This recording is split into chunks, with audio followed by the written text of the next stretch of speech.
ஆம்பளை சொக்கா வந்தாச்சு. என்ன கலெக்ஷன் வந்திருக்கு? கோடு ஓட்டு சட்டையில கோடு ஓட்டு கட்டியா? கோடு பென்சில் கோடா போடுவியா இல்ல பேனாட்டு கோடு போடுவியா? வேற ரகமான கோடு, தரமான கோடு. ரைட். நயமா இருக்குமா? நயமா இருக்கும். ஒரு சட்டையில தான் நீ கோடு போட்டு கேப்ப, இல்லன்னா எல்லா சட்டையும் கேப்ப. அதுக்கும் வச்சிருக்கேன். எல்லா கலர்லயும் கோடு போட்டுருக்கீங்க. எல்லா கலர்லயும் கோடு போட்டுருக்கோம். சரி ரைட். கோடு வேண்டா பிரிண்ட் வேணும்னு நினைச்சீங்க. நீ எடக்க முடக்கா கேள்வி எப்பன்னு எனக்கு தெரியும். ஆனா நீ எடக்கா கேட்டா நான் மடக்கா சொல்லுவேன். சரி டபக்கு நாமி அப்ப. இந்த அருக்கு ஒரு பிரிண்ட் ஓட்டு. ரேட் வெறும் 400 ரூபாய். 400. இந்த சட்டை 400 தரேன். இந்த சட்டை 400 ரூபாய்க்கு தரேன். சரி ரைட். நீ கோடு பிரிண்ட் அப்ப கட்ட போட்டு கட்ட நினைச்சீங்க. நம்ம அண்ணாச்சி இருக்காரு. சரி அண்ணாச்சி.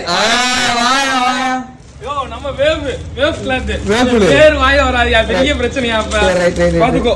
அதனால வெறும் 400 ரூபாய். நம்மளும் அதே 400 ரூபாய். நீ 400 ரூபாய் கொடுக்க போறியா? கோடே 400 ரூபாய் கொடுங்க. நம்ம கட்ட 400 ரூபாய் கொடுக்க வேண்டாமா? பெரிய பெரிய கட்டமா இருக்கு. இப்படி எல்லாம் எனக்கு மடக்க கேப்ப அங்கேயே நான் பாத்துட்டேன். அதனால ஒரு சின்ன சின்ன கட்டமா உள்ள போட்டுருப்பேன். ஓ பெரிய கட்டம் சின்ன கட்டம். இது 400 ரூபாய், அதுவும் 400 ரூபாய். சிறுசு 400 ரூபாய், பெருசு 400 ரூபாய். ரைட்யா. அடிச்சு பார்த்தா படா சைஸ் வரைக்கும் 400 ரூபாய் தான். ரைட்.